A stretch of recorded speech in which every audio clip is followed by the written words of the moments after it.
Federal government hit the rail industry hard today in its effort to make transport by rail safer. It's forcing thousands of dangerous cars off the tracks, and it's phasing out thousands more over the next 3 years. But as Mike Lac-Megantic reports, there are concerns the changes might not prevent another disaster like Lac-Megantic. The Lac-Megantic disaster exposed the holes in Canada's train safety standards.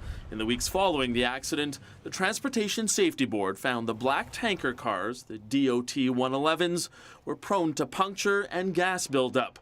Today, Transport Minister Lisa Raitt announced companies have 3 years to bring them up to standard or get them off the rails. So 3 years is the amount of time that we thought was the best off between what industry said that they could do and what is wanted by the Transportation Safety Board. 5,000 of the oldest tanker cars have to come off the rails within 30 days. Now, back in January, the TSB had called for immediate action.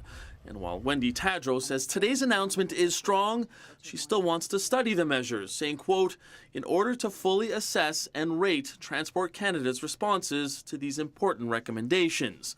The leader of the opposition isn't waiting before weighing in. What happens in the meantime in all those communities where this very dangerous material is being transported today?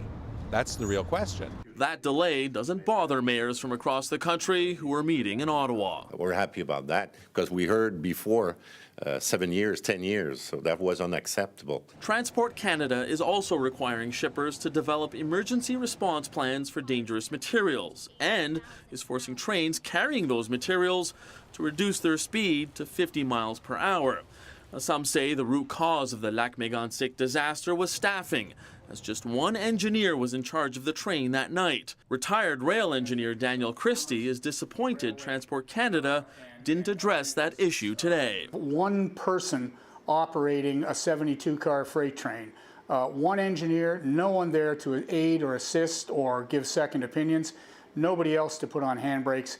Canada is raising tanker standards ahead of the U.S., and the minister is promising if any of those old tankers try to cross the border, they will be turned back.